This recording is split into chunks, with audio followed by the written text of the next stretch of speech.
وأهلا وسهلا فيكم بوصفة جديدة. اليوم رح نغوص مع بعض بعالم التارت، هالحلو اللي بيجمع بين الطعم الرائع والقوام الهش وبيخطف القلب من أول لقمة. إذا كنتم من محبين الفواكه التازة فهالفيديو إلكم. أول سر من الأسرار عندي هي الزبدة، كيف لازم تكون باردة ومنقطعة مكعبات رقيقة، وعندي سكر بودرة وحبة بيض وحدة وفانيليا ورشة ملح، دائما أساسية رشة الملح، وعندي طحين. طبعا أنا هون عندي مقدار 300 غرام زبدة يعني قالب ونص، ويفضل انه تكون الزبدة حيواني وظريفة او المتوفرة عندكم ما بتفرق. شايفين كيف الزبدة هون عندي اياها باردة مو سايحة ولا كمان باردة متلجة، يعني وسط. نص الكمية تبع الزبدة اخدنا سكر بودرة، وبمضرب الكف بنعجن السكر مع الزبدة. مو موجود مضرب الكف فينا نستغني عنه ونعجن بإيدنا، مو شرط العجانة أبدا. بس لحتى يختفي السكر منحرك على سرعة وسط، ودائما ننتبه انه نحن ننزل الخليط من على الاطراف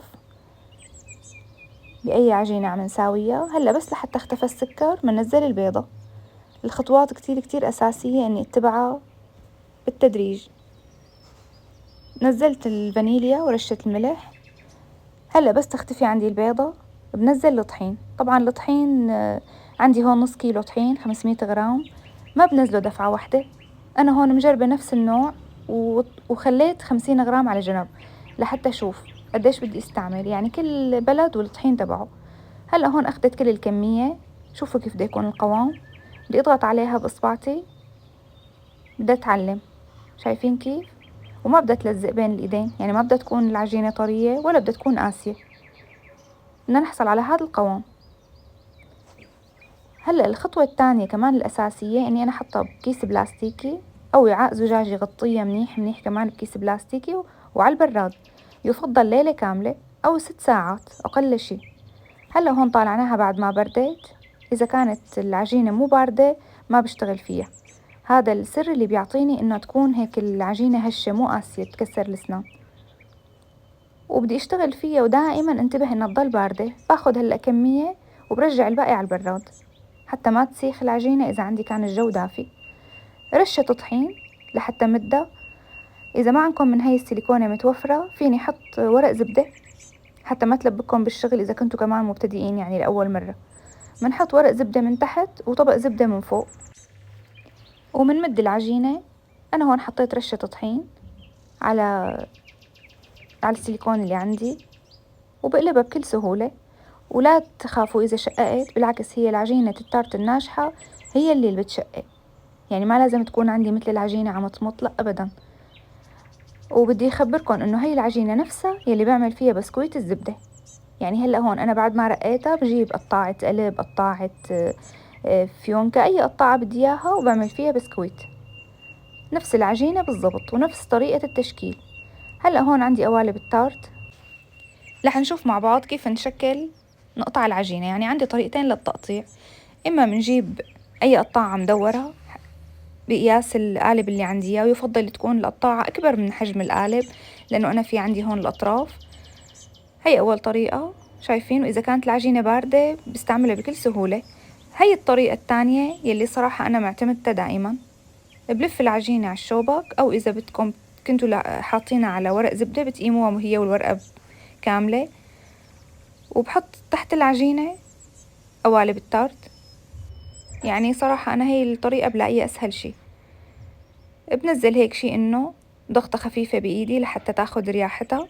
بعدين بمرق الشوبك، ما بعرف شو بتسموه ببلدكم طبعا، إن إحنا بنقله شوبك هون عنا بالشام. وبس هيك، ولا أسهل من هيك. صارت عندي كلياتها طرف واحد متساوي وأطرافها ما أحلاهم. أهم شي النظافة بالشغل. شايفين كيف؟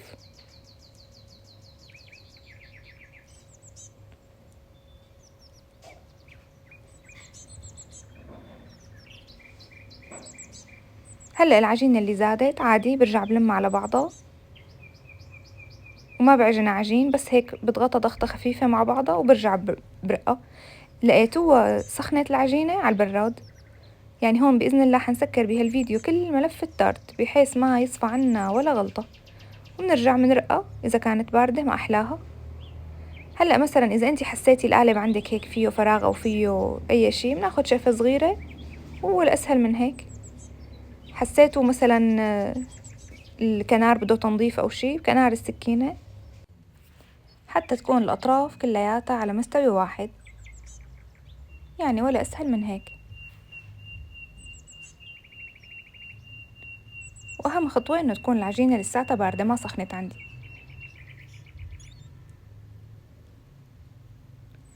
هلأ الخطوة اللي بعدها بدي ثقب العجينة حتى ما تنتفخ عندي، أهم خطوة إسحكم تنسوها.